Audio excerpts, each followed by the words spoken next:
오늘 같이 옆에 분과 또 앞뒤 분과 함께 메리 크리스마스 한번 인사 한번 나누실까요? 메리 크리스마스. 네, 메리 크리스마스. 네. 여러분, 성탄절이 다가오면 세상은 그 어느 때보다 화려해집니다. 거리마다 전구가 반짝이고요. 캐럴이 울려 퍼지고요. 사람들은 선물과 파티를 준비하기에 분주합니다. 하지만 이 화려함의 이면에는 그 어느 때보다 깊은 또 소외감과 외로움과 공허함을 느끼는 그런 역설적인 면모가 있다라는 걸 우리는 생각할 필요가 있습니다. 우리는 왜 이토록 화려한 장식으로 도시를 덮으려고 하는 걸까요? 어쩌면 우리 영혼의 깊은 곳에 근원적인 어둠과 고독을 잠시 이때 화려한 전구로라도 신나는 캐롤로라도 그 마음의 깊은 고독을 감추기 위해 노력을 하기 때문일지 모릅니다. 세상의 크리스마스는 낭만적인 분위기와 따뜻한 감상으로 우리를 위로하려고 하지만 성경이 말하는 성탄은 사실 그보다 훨씬 더 충격적이고 훨씬 더 전복적인 뒤집어지는 사건이라는 걸 우리는 기억할 필요가 있습니다.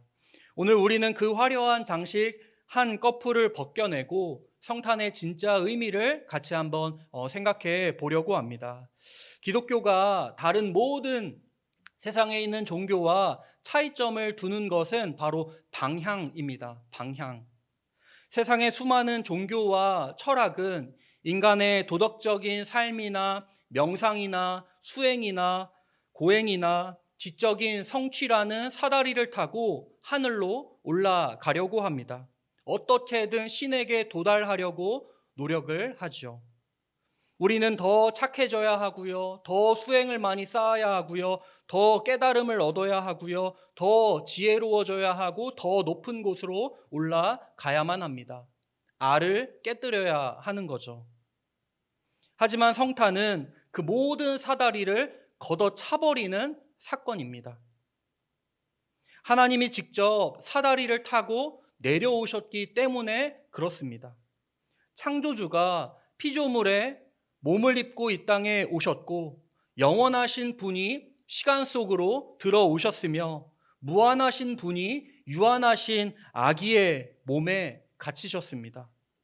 이것은 인간의 지성으로는 도저히 생각할 수가 없는, 이해할 수가 없는 거꾸로 되는 사건입니다. 신이 인간을 찾아 내려오셨다라는 이 놀라운 선언이 바로 성탄의 본질입니다. 오늘 우리가 주목해야 할 지점은 바로 그 내려오심의 깊이입니다. 예수님은 왕궁의 비단 침대가 아니라 짐승의 먹이통인 구유에 누우셨습니다. 예수님은 우리에게 도덕적인 훈계를 주시기 위해 오신 선생님이 아니라 우리의 고통을 직접 겪고 우리를 대신해 죽으러 오신 우리의 구원자이십니다. 만약 하나님이 저 높은 보좌에만 앉아 계신다면 우리는 고난 중에 그분을 원망할지도 모릅니다. 하나님이 인간의 아픔을, 나의 슬픔을, 나의 이 연약함을 어떻게 아시냐고, 무엇을 아시냐고 우리는 물을지도 모릅니다. 이 부조리한 세상을 정말 이해하시느냐고 우리는 묻고 따질 수 있을지 모릅니다. 그러나 성탄은 그 모든 질문에 대한, 그 모든 원망에 대한 하나님의 가장 강력하고도 겸손한 대답입니다. 예수님은 우리와 똑같이 울으셨고 배고프셨고 배신당했고 마침내 죽으셨습니다. 하나님이 우리 곁으로, 아니 우리보다 더 낮은 곳으로 내려오신 겁니다. 오늘 예배 자리에 나오신 우리 성도님들, 화려한 성탄 장식 너머에 있는 이 불편하고도 아름다운 진리의 내용을 같이 생각해 보기 원합니다. 성탄은 단순히 2000년 전 베들레헴에서 태어난 한 아기의 탄생을 축하하는 기념일이 아닙니다. 내 힘으로는 도저히 메울 수 없었던 하나님과 나 사이의 거대한 간극을 하나님께서 당신의 몸을 낮추시어 친히 다리가 되어주신 사건입니다. 이제 우리는 더 이상 인생의 무게를 홀로 짊어질 필요가 없습니다. 그분이 우리와 함께 계시기 때문입니다. 이 놀라운 임마누엘의 신비가 오늘 우리의 삶에 어떻게 실제적인 능력이 되는지, 그리고 이 성탄의 소식이 왜 우리 인생의 가장 큰 소망이 되는지 오늘 같이 깨닫고 누리기를 간절히 소원합니다. 그렇다면 하나님은 왜 그토록 먼 거리를 가로질러 우리에게 내려오셔야만 했을까요? 왜 내려오셔야만 했을까요? 단순히 하늘에서 내가 너희를 용서한다 선포하시거나 우리가 지켜야 할 새로운 도덕적 지침서를 내려 보내시는 것으론 부족했을까요? 세상의 모든 종교는 기본적으로 조언 형태를 띱니다.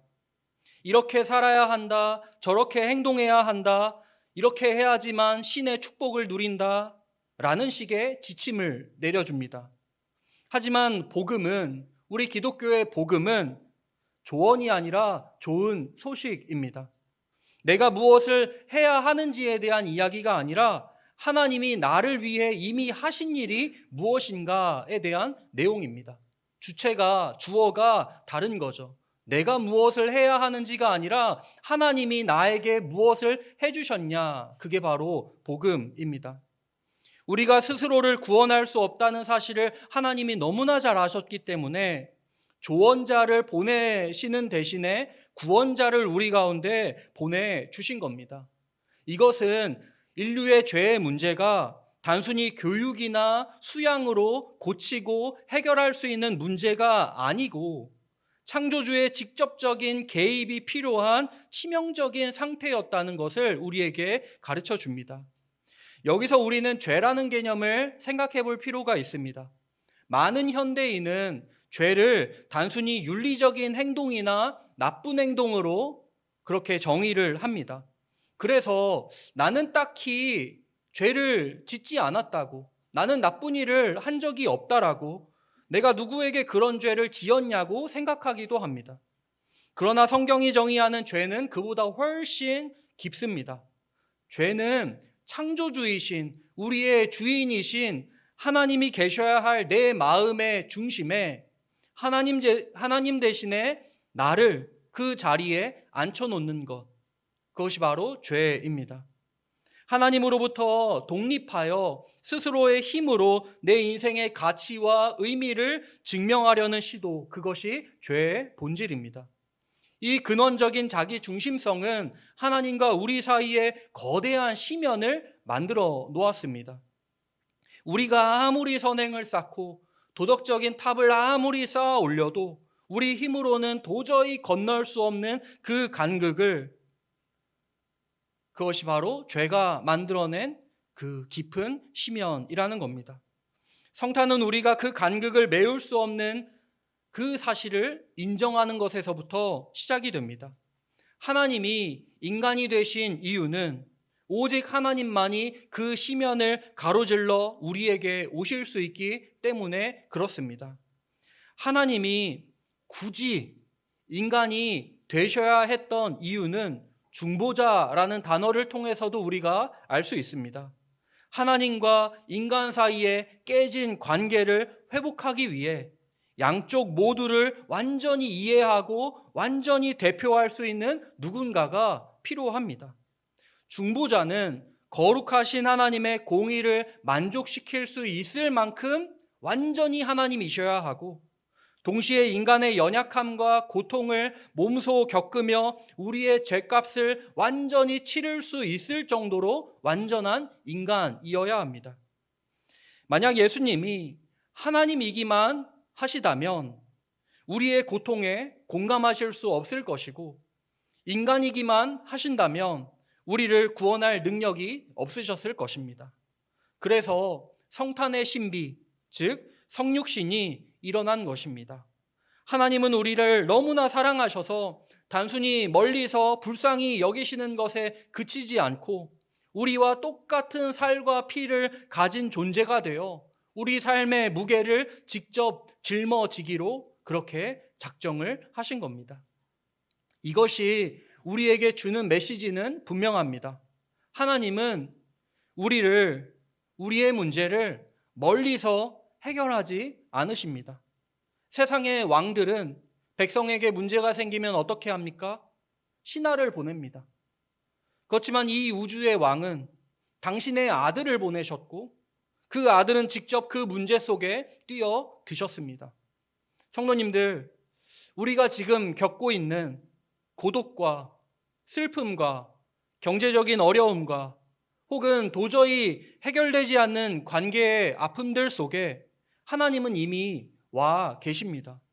그분은 나도 안다고, 나도 그 길을 걸어보았다라고 말씀하시며 우리 곁에 서 계십니다. 성탄절은 바로 이 강력한 사랑의 증거입니다. 하나님은 우리를 포기하지 않으셨고 버려두지 아니하시고 우리를 구원하시기 위해 당신의 보좌를 버리고 그 모든 위험을 기꺼이 감수하셨다는 겁니다. 이 내려오심의 은혜가 오늘 우리의 막막한 현실 속에 큰 위로로 다가오기를 간절히 소원합니다. 이제 성탄의 현장으로 조금 더 가까이 다가가 보려고 합니다. 베들레헴의 마구간입니다. 그리고 그곳에 작은 구유가 놓여 있습니다. 사실 우리는 구유라는 이 단어가 크게 와닿지를 않습니다. 크리스마스 카드를 보면 구유는 깨끗한 집이 깔려져 있고요. 부드러운 조명이 그곳을 비추고 있습니다. 아늑한 장소처럼 묘사되곤 합니다. 하지만 실제 구유는 어떻습니까? 짐승들의 침이 묻어 있고요. 분비물이 여기저기 흩어져 있고요. 냄새나는 먹이통에 불과합니다. 만약 성도님들이 누군가의 집에 초대를 받아 그 집에 갔는데 거실이 완전 쓰레기 더미로 가득 차 있고 그곳에 어린 아이가 누워져 있다라고 생각을 해보십시오. 이건 낭만이 아니라 충격이고 비극입니다. 이것이 성탄의 역설입니다.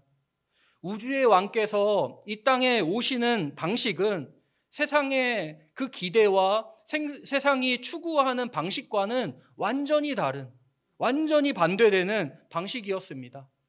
세상의 왕들은 자신의 권세를 증명하기 위해 가장 높은 곳, 가장 화려한 곳, 가장 비싼 곳을 택하지만 만왕의 왕이신 예수님은 가장 낮고 불결한 곳을 택하셨습니다.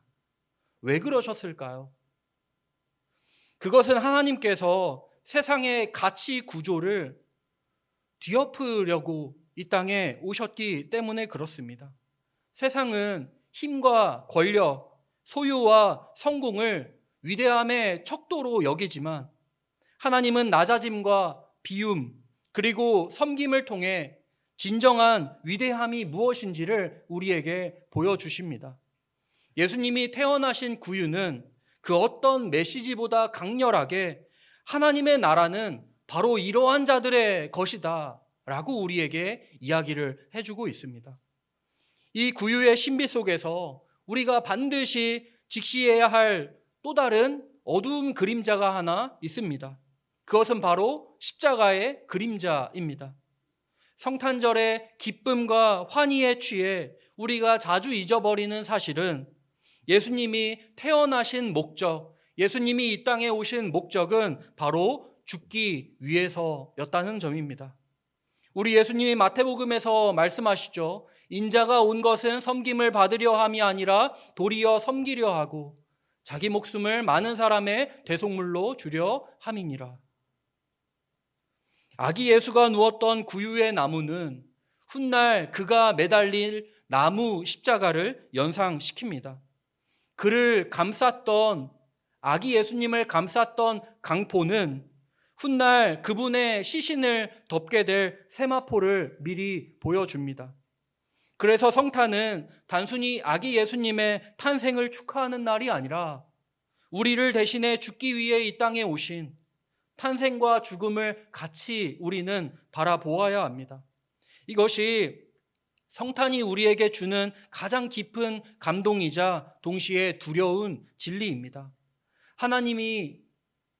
하나님이신 예수님이 인간이 되신 것은 단순히 우리와 친구가 되기 위해서가 아니라 우리를 대신하여 하나님의 공의로운 심판을 대신 받기 위해서입니다. 성탄의 구유 옆에는 언제나 갈보리의 십자가가 같이 서 있습니다.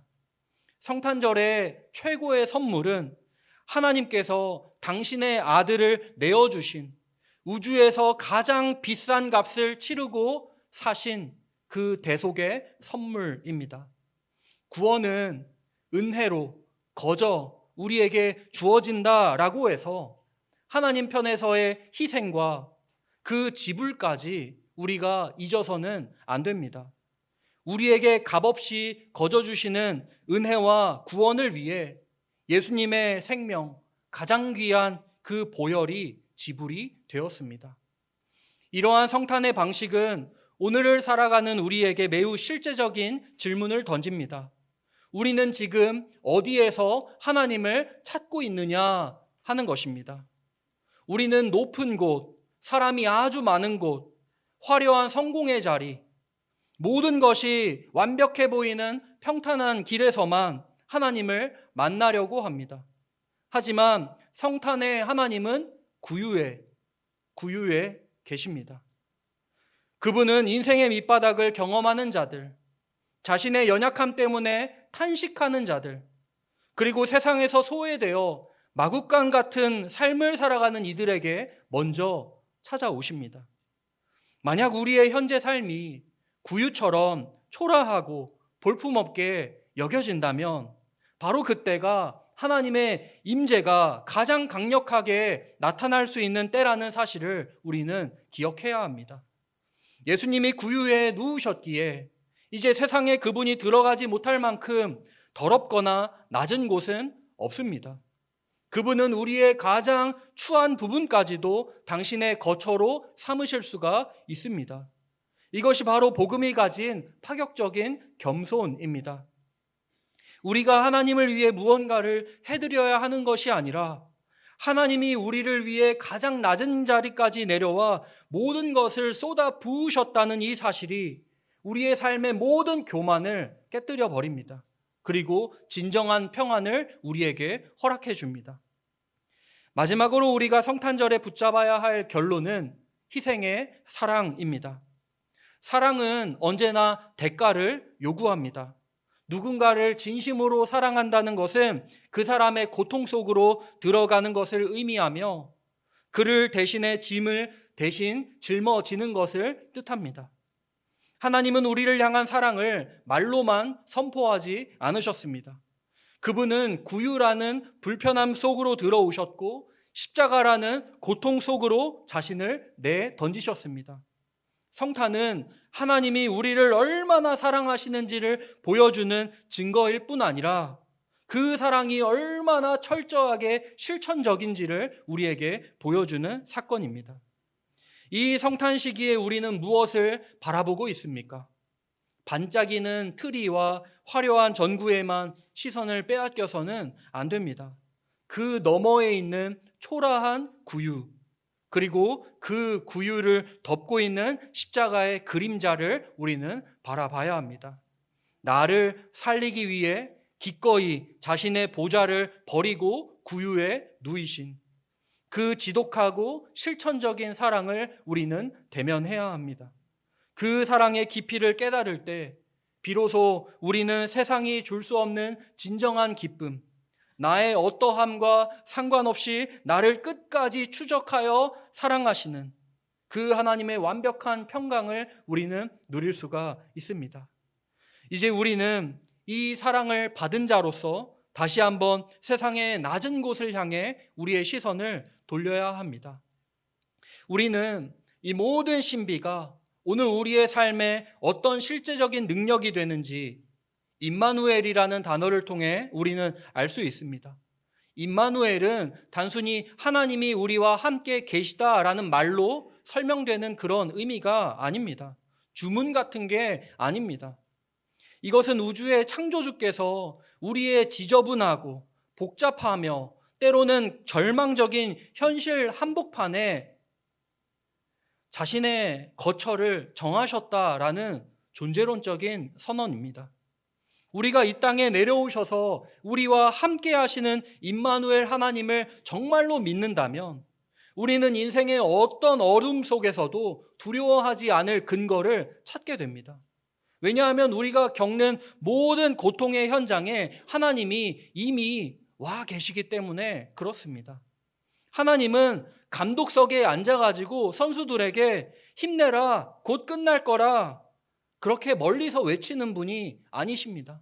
우리의 고통의 현장에, 우리의 가장 낮은 현장에 이미 와서 이미 우리와 함께 하시는 임마누엘의 하나님이시라는 겁니다.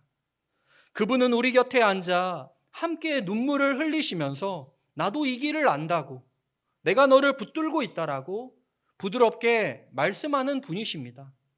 성도님들이 홀로 감당하고 있다고 느끼는 그 무거운 짐, 아무도 이해해 주지 못할 것 같은 그 무거움 속에 임마누엘의 하나님이 함께하고 계신다는 그 사실을 성도님들 신뢰하십시오. 하나님이 우리와 함께 계시기에 우리의 슬픔은 결코 마지막 단어나 종착지가 될 수 없습니다. 또한 이 임마누엘의 진리는 우리를 성과 중심의 삶에서 해방시킵니다. 현대인들은 끊임없이 자신의 가치를 증명해야 한다는 압박 속에 살아갑니다. 더 좋은 직장, 더 높은 연봉, 더 나은 평판을 얻어야만 비로소 내가 살 가치가 있다라고 느낍니다. 하지만 성탄은 우리에게 전혀 다른 정체성을 우리에게 부여합니다. 하나님이 우리를 찾아오신 이유는 우리가 무언가 대단한 일을 했기 때문이 아닙니다. 오히려 우리가 아무것도 할 수 없는 무기력한, 무력한 존재였기에 그분은 우리를 사랑하기로 선택하셨기 때문에 우리에게 다가오신 겁니다. 기독교의 복음은 우리의 행위가 아니라 하나님의 존재에 기초를 합니다. 하나님이 직접 인간이 되어 우리를 찾아오실 만큼 우리가 가치 있는 존재라는 사실을 깨닫는 순간 우리는 세상의 평가, 세상의 시선, 세상의 기준으로부터 우리는 자유로워집니다. 이제 우리는 나를 증명하기 위해 사는 것이 아니라 나를 이토록 사랑하신 하나님께 감사하는 삶을 살게 됩니다. 성탄은 우리가 세상의 경쟁이라는 쳇바퀴에서 내려와 하나님의 은혜라는 안식처에 머물게 하는 가장 강력한 초청장이 됩니다. 그렇다면 이 위대한 사랑을 받은 우리는 이제 어떻게 살아야 할까요? 성탄의 은혜를 경험한 사람은 필연적으로 예수님을 닮아 가장 낮은 곳으로 향해야 합니다. 변방으로 소외된 자들을 향하여 나아가야 합니다. 바로 그들이 우리였기 때문에 그렇습니다. 예수님이 구유에 누우심으로 세상의 소외된 자들을 가족으로 삼으셨던 것처럼 우리 역시 우리 주변의 구유를 찾아야 합니다. 우리 주변의 구유를 찾아야 합니다. 어제 우리가 청량리에 있는 바퍼 무료급식소에 다녀온 것도 사실은 예수님의 구유를 찾아 우리가 그곳에 가서 봉사하고 섬기고 온 거지 않겠습니까? 우리 주변에 있는 구유는 물질적인 가난일 수도 있고요. 심적인 연약함일 수도 있고요. 관계의 단절이나 영적인 방황일 수도 있습니다. 우리가 성탄의 정신을 회복한다는 것은 화려한 조명 아래에서 우리끼리 즐거워하는 것을 넘어 하나님이 그러하셨듯 누군가의 고통 속으로 기꺼이 걸어 들어가는 것을 의미합니다. 그리스도인이 된다는 것은요, 세상에서 가장 낮은 곳으로 흐르는 물과 같은 존재가 되는 것을 뜻합니다. 이번 성탄절 우리가 누군가에게 우리가 이미 받은 은혜와 사랑을 나누어 줄 수 있다면 그것이야말로 구유에 누우신 아기 예수님께 드릴 수 있는 가장 귀한 선물이 될 것입니다. 말씀을 맺겠습니다. 성탄은 하나님이 인간을 향해 던지신 가장 위대한 사랑의 승부수입니다. 하늘 보좌를 버리고 가장 초라한 구유에 누우신 그분의 내려오심은 우리를 끝까지 포기하지 않겠다는 하나님의 고집스러운 사랑의 증거입니다. 오늘 우리의 마음속에 있는 불안과 공허, 외로움, 죄책감 그분 앞에 정직하게 내어놓으십시오. 우리를 위해 가장 낮은 곳까지 오신 예수님은 우리의 초라한 마음까지도 기꺼이 자신의 처소로 삼으실 것입니다.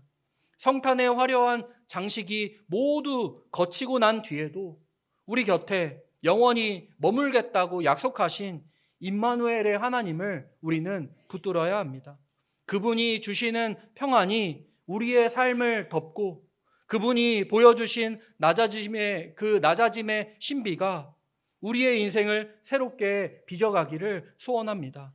우리를 찾아오신 하나님, 우리와 함께 하시는 예수 그리스도, 그분의 위대한 사랑이 오늘 이 자리에 있는 모든 성도님들께 풍성하게 임하기를 간절히 축원합니다. 기도하겠습니다.